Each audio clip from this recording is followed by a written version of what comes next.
All right, first things first, just let me have your name and where you're from. You were to them. Okay.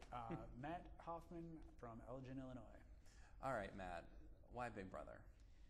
I've been a Big Brother fan since season 1. I've seen every single episode, and I have been applying since season 2, actually.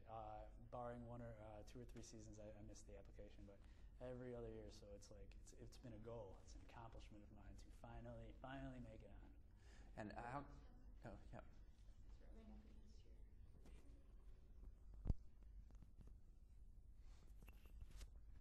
See, TV, it's not glamorous. Not when I'm on it, it's not. Are you good, Angie? Yeah. Okay, so why do you think that after all these seasons of applying, this was the one for you? Look, my man, I would love to know the exact same answer to that question, and I'm so fucking curious to figure it out. I want to get in the house, and I want to see why is this the time they picked me, because every year I have sent in the exact same application tape.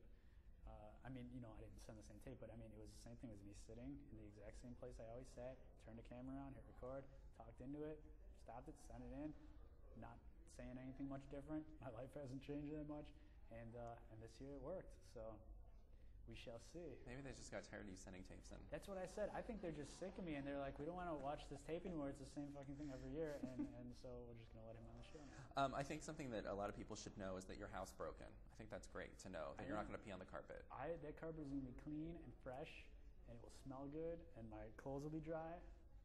I'm all toilet baby all the time. That's great. That's really important. Are you a Febreze guy too, or I don't even need it. I just exude nice scent. You smell it? Soothing, right? I kind of do. I might sneeze, but no pee in there. No pee in this scent. No pee at all. No pee.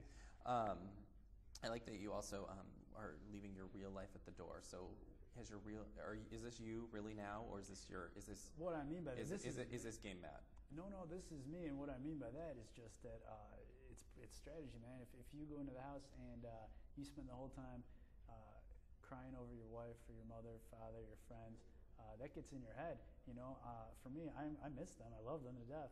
But when I'm in that house, I got a goal, and I'm focused on it, and I can't sit around and be thinking about my family and what's going on back home and who's sick and who's okay. I'll figure that out when I get out of the house, my eyes on the prize. So my real life back home is back home, and my Big Brother life starts now, and that's it. It seems every season people have seen the show, and you get cast on the show, and you kind of figure out how you want to play the game. But how do you go about that, considering you're supposed to expect the unexpected? Yeah, it's really impossible. And I think the more focused you get on this is my strategy and this is going to work, the less it's going to work, because you get so stuck in your mind that you know what you're going to do. The best way to be is you just have to inherently have a quality to you that makes you adaptable and quick on your toes. The only strategy that I say I'm going to really try and adhere to is within the first 24 or 36 hours, make sure to have a good conversation, at least 10 minutes, with every single person in that house. Nothing to do with the game. Just kind of talk about them, talk about me, so that when a head of household comes and everyone goes up to kiss their ass like it inevitably happens, and the head of household ain't stupid. He knows people are just up there to kiss his ass. I want me, when I'm up there kissing his ass, he or she can think that, this person isn't just kissing my ass. I talk with them. They were interested in me earlier, so they're really a good person to be hanging around. So that's my strategy. It's a social game, man. You gotta really be in touch with everyone in that house. And if you click up and just hang out with 4 or 5 people and think that those 4 or 5 people are going to get you through and you could ignore everybody else, you're going to fail miserably. And how do you think you'll be able to discern between people that are being actual friendly or playing the game? I don't think anyone's actual friendly, because I know I'm not actual friendly. Those conversations I have, I don't care what they're telling me. I really don't. I don't care about their lives back home. I don't care about their interests or what they do. I'm going to listen because I want to know about them, but I don't care, and I don't expect them to care about me. It's reciprocal. I'll be telling them things about myself. Oh, I just got married, and they don't care, and that's fine with me. It's a game. Do you think once you leave the house that you'll actually care? No. Here's the thing. I don't think I will. I don't care if I don't. But if I do, I'm not fighting friendships. I'm not going to say, I definitely am not, I don't want to be anyone's friend. If I make a friend, great. But if I don't, I am not looking for it. I don't care if I don't. No concern of mine. That's the last thing on my mind. Basically what you're telling me is your Facebook is fine. You don't need any more friends. I don't need any more Facebook friends. I'm good. How did you pack for the experience? Was it total chaos? I have zero fashion sense. At all, none. I can't dress myself. I work out of my house, so I live basically in my boxers and a white t-shirt, and you can't wear white on television, and you also, I think, are supposed to wear pants, so that didn't work for me. So my wife basically dresses me and picks out everything. So my wife packed for me, and we made a grid on a piece of paper. I wrote my pants on the top and my shirts on the side, then I made like X's and columns with which pants go with which shirts, and I took it with me so that I can help dress myself. And I'm hoping there's either like some really fashionable gays or maybe a lot of girls in the house that are good with clothing that can help me over the course of the summer, because I am just no good at all with those kinds of things. I hope for you that nobody sees your grid, because it could be used against you. My grid is my life force right now. I don't know what to do. I'm helpless without it. It's terrible.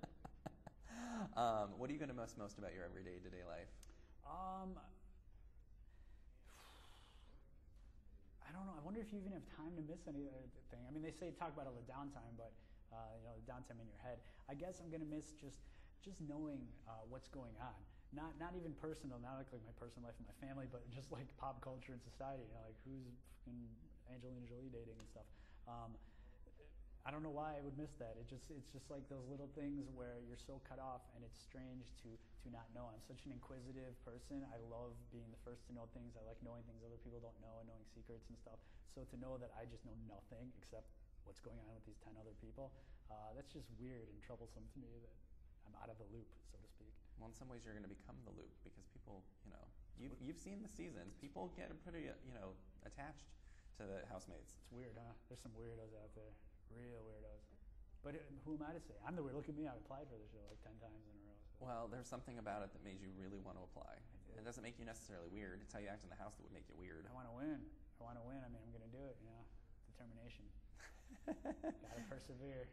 Now, since you are a fan of the show, Yeah. Is there anything you're excited about, like actually when you first see the house?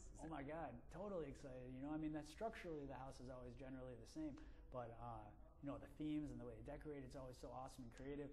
And being a fan, it's and kind of what I was just talking about before. It's so I get so agitated knowing that every single person in the country, except for me and 10 other people, are going to know all about it before I do. It's so I just want to know right now, And so walking in and just seeing how they decorate and the colors and the theme and then the twist.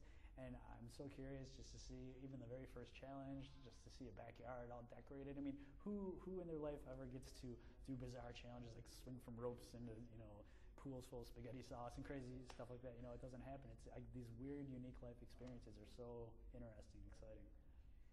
Great. Thank you very much. That was it.